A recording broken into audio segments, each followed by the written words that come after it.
All right, my name is Michael Reddick. I'm a member of the San Francisco Living Wage Coalition. Today we're down at the local office for Nancy Pelosi. We were here today to meet with her or her staff regarding the U.S. Mexico-Canada trade agreement. We have been attempting to meet with her office for at least a year related to this, as this was appropriate time for negotiations and to begin and review process to begin. So we never were able to get that meeting scheduled. So we finally just showed up today in force. So we went in. We gave them a call. Finally, a representative from our office came down. So we were able to not go upstairs, but we were able to go to the cafeteria area and share our concerns as it relates to the USMXCA. In short, we had three representatives, one from San Francisco Living Wage Coalition, one from LCLAA, and of course, California Trade Justice Coalition. And each group was able to communicate concisely and clearly their concerns and their wishes and demands, what we want to see changed about the agreement moving forward. And we communicated that we were interested in ultimately meeting with Nancy Pelosi to expound more on some of our ideas, in hopes that those things could be carried back to Washington. We did also communicate our frustration with the fact that we were not able to speak with her office regarding this matter, especially given historically, when the agreement was first discussed, there was a lot more dialogue between labor and groups like ours in San Francisco. So we communicated these things. It was a good meeting. We're optimistic that more communication will happen, especially during this critical time while the agreement's under review. Thank you. I'd like to now introduce the President Emeritus of the San Francisco chapter of the Labor Council for Latin America, Frank Martin del Campo.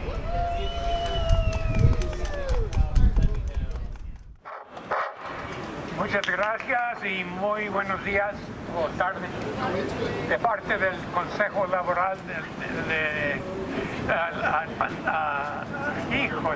LACLA, San Francisco LACLA. We joined in this struggle back in 1994 when we saw that this free trade was unfair trade. And we rose up against it, organized a delegation to Mexico City, spoke to the leaders of the Mexican labor about our concerns, and found out from Mexican shoe shiners what this trade deal was really about. They told the truth, and we spoke the truth from then on. Talk to shoe shiners; they know what's going on. Two, when the people of Chiapas rose up, rightfully and righteously, against this free trade deal, we stood forthright with that struggle in opposition to those same viejo régimen sindicalistas, the old regimen of unionists that called for, get this, called for the annihilation of the rebellion in Chiapas. We said, no way, we're standing with them. When the layoffs came at General Motors at Southgate, and they came first to our plant, because we were the strongest union plant of West Coast union plants known for their militancy. We had good wages, good benefits, and we had power on the shop floor. That's what this fight is about. Power on the shop floor. So that working Americans and working Latin Americans can have dignity in our lives and bread on our tables. So why do we stand here today? Because we stand proudly with Living Wage that has been with this struggle so clearly for so long. And we call on Congresswoman Nancy Pelosi to demonstrate the leadership she demonstrated when the revisions came and we got a stronger labor and environmental protections. In closing, we don't need weaker labor laws. We don't need weaker environmental laws. We don't need weaker laws about dignity and human rights. We need stronger laws here and overseas. Thank you for being here today. There are many different ways that we could all be spending this beautiful summer afternoon, or at least it was when I wrote this speech. It's a little cloudy, but we all have our own San Francisco summer. You could be bonding with your families at home. You could be relaxing with your friends at Dolores Park, or enjoying the city. But instead, we are here in front of the federal building because we recognize that this is a critical moment. Trade policy is at a generational crossroads. Excuse me, bro. I didn't want to walk in front of your camera. Right now, the USMCA is up for its crucial 6-year joint review. And the decisions made in the coming weeks won't just impact us today, they could lock in our trade rules for the next 16 years. We cannot afford to lock in a status quo that hurts workers near and far for nearly 2 decades. And that is why we're standing here at Speaker Pelosi's office to champion a new direction. Representative Rosa DeLauro's Fair Trade for Working Families House Resolution. When we evaluate international trade frameworks, we have the opportunity to look closely at how they are created. What opportunity do we have to make a change? Under Article 34.7 of the USMCA, if this 6-year joint review passes without explicit worker-centered revisions, the entire agreement is automatically extended until nearly 2042. Think about what that means. If we do not actively address the systemic flaws in this agreement right now, we are institutionalizing an economic as well as environmental status quo for nearly 2 decades. And we must recognize that these laws do not stop at our borders. We also know that trade policy shapes environmental outcomes. When corporations are allowed to chase the lowest standards and the weakest regulations, communities are left to bear the costs of pollution, unsafe working conditions, and environmental degradation. Fair trade means ensuring that economic growth does not come at the expense of clean air, clean water, or a livable future for the next generation. Behind every trade statistic is a family trying to afford rent, put food on the table, care for loved ones, and build a secure future. When a trade agreement protects corporate profits over human dignity, it creates a race to the bottom that harms families across all 3 nations, the United States, Mexico, and Canada alike. A truly resilient economic policy cannot be static, and it cannot be short-sighted. It must be accountable, transparent, and built on the principle that workers' rights are universal. The economic reality of today is vastly different from when these trade frameworks were first conceived. New technologies and digital forms of work are transforming the global economy, creating new opportunities, but also new challenges for workers. As our economy evolves, our trade policy must evolve with it, ensuring that innovation strengthens workers' rights rather than creating new avenues for undermining labor standards. Furthermore, an economic agreement is only as effective as its enforcement mechanisms. Currently, we see a system where independent farmers and local producers across North America are struggling to survive against monopolistic policies. We see a weak cross-border labor enforcement that allows multinational corporations to optimize their profits by exploiting workers abroad, which in turn suppresses wages and job stability everywhere. True fair trade requires that market access be strictly contingent upon the universal protection of labor rights. We need a framework that promotes domestic procurement provisions, which can be used constructively to support union jobs and robust labor standards rather than loopholes for corporate evasion. International solidarity means recognizing that a victory for a worker in Mexico securing the right to an independent union is a victory for a worker in the United States trying to protect their manufacturing job. We must establish a balanced, rules-based international trade system that values human labor as much as it values capital efficiency. The Fair Trade for Working Families resolution provides that exact framework needed to realign our trade policy with the public interest. It reintroduces democratic oversight into the negotiation process and prioritizes enforceable labor standards across borders and directly addresses the challenges of the modern digital economy. We are standing outside Speaker Pelosi's office today because throughout her career, her leadership has been instrumental in shaping trade policy. And on this day of solidarity, we are here to provide a constructive and passionate voice to present the economic realities and to urge her to co-sponsor this vital resolution.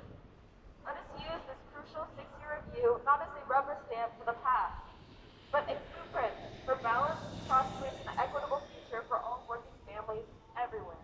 Thank you very much. Okay, I'll tell them one more time. I gotta call the cop. We are representatives of the Labor Council, the San Francisco Labor Council. We're respected, we're respectful, and we're delivering letters to the firm. We're very concerned with what's going on in Nazareno, Durango, Mexico. There's been a mass firing. We understand that Levi's is going to move production from a facility to another in violation of your own corporate rules. And because of that, we're delivering these letters, and we cannot. I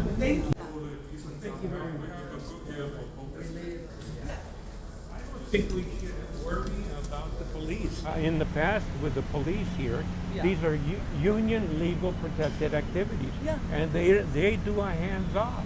Cool. That's been my experience. They do a hands-off. 3, 2, 1.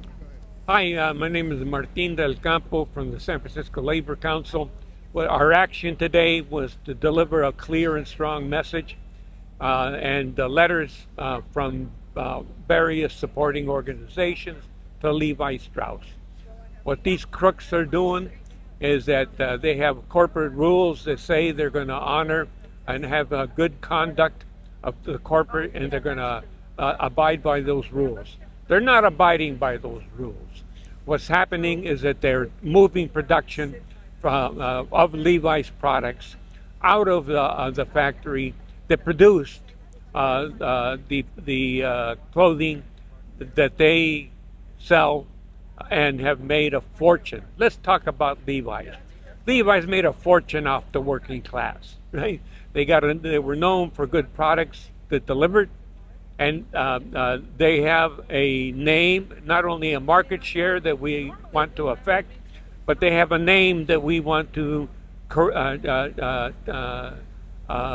clearly blemish, because the inheritors of those fortunes are not acting in the interest of our class. Thank you. 2, 1. Go ahead. Hey, my name is Rio Morales. I'm an organizer with the Alameda Labor Council. Is this? You go ahead. Yeah, it's recording. Can I put it a little higher? Totally.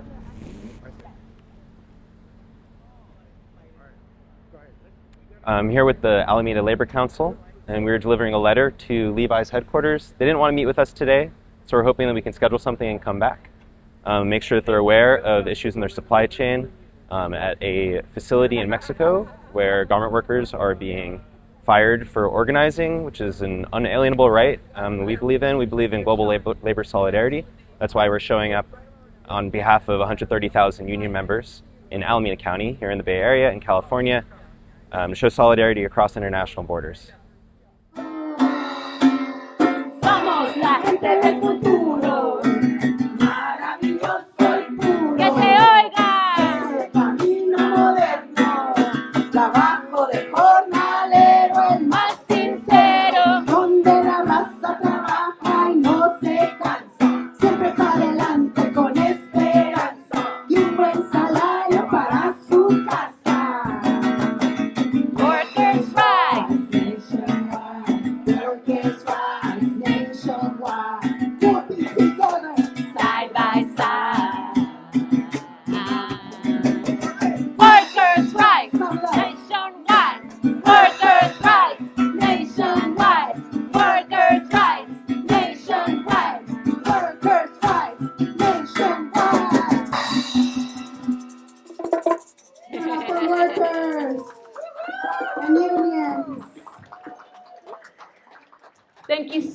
much, Living Wage Coalition. Felicidades, congratulations in your 16th annual awards dinner. And also, this is just a small group of a larger group that we have. We have bassists, pianists, and we recorded an album with the workers. Here it is, and it's out in the world. If you want to listen to these songs on a studio format with testimonies from the workers, please check it out online, Raíces y Voces, Roots and Voices.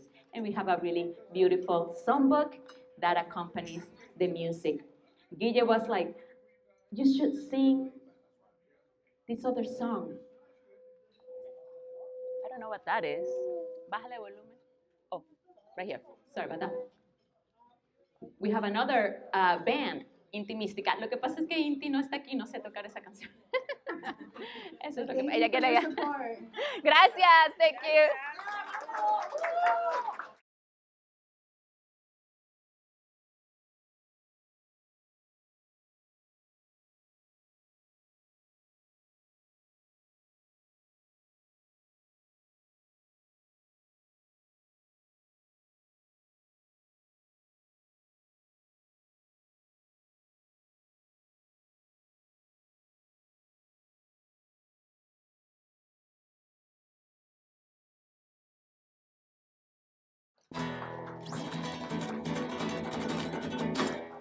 There is hope, there is power in the union of the people.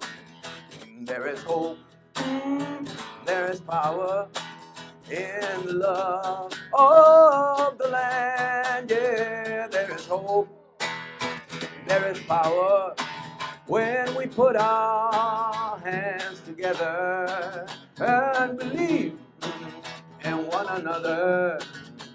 Si se puede, yes we can. All right, you can sing with your mouth full in tonight's session. Ready? There is hope. There is hope. There is power in the union of the people.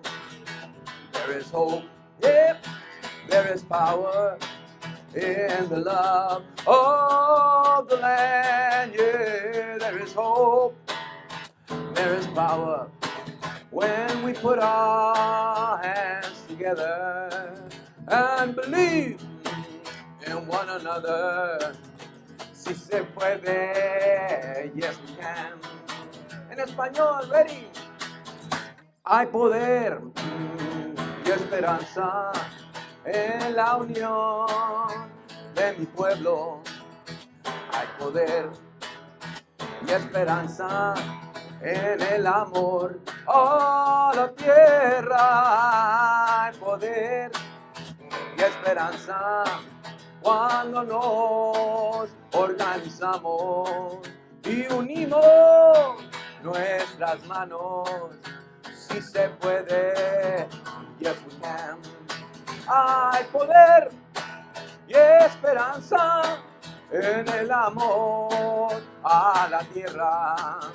Hay poder y esperanza en la unión de mi pueblo. Hay poder y esperanza cuando nos organizamos y unimos nuestras manos. Si se puede, yes we can. Si se puede, yes we can. Si se puede, yes we can.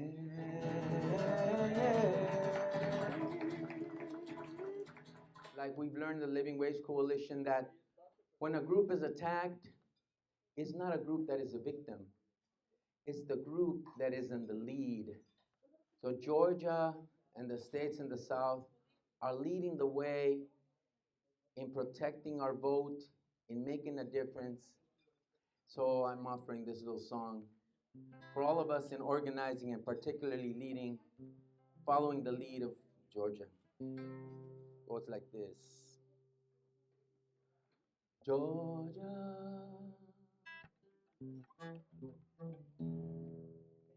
Georgia, Georgia, the whole day through. Just an old sweet song keeps Georgia on my mind.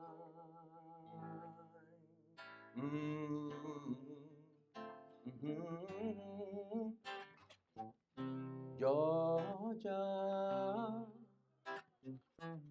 Georgia, a song of you comes as sweet and clear as moonlight through the pines.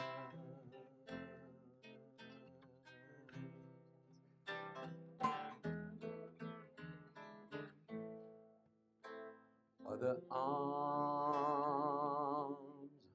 reach out to me. Other eyes smile tenderly. Still in peaceful dreams, I see the road leads back to you, Georgia, Georgia,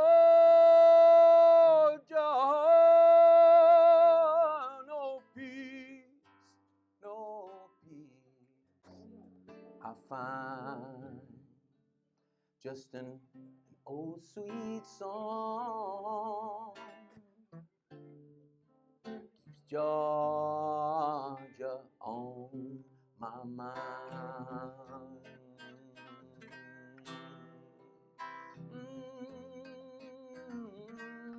Georgia,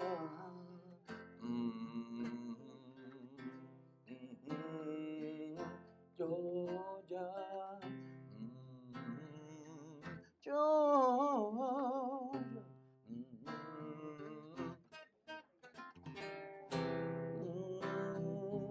My Asian sister, Georgia, my black brothers, Georgia, Mexicanas working in the fields of Georgia,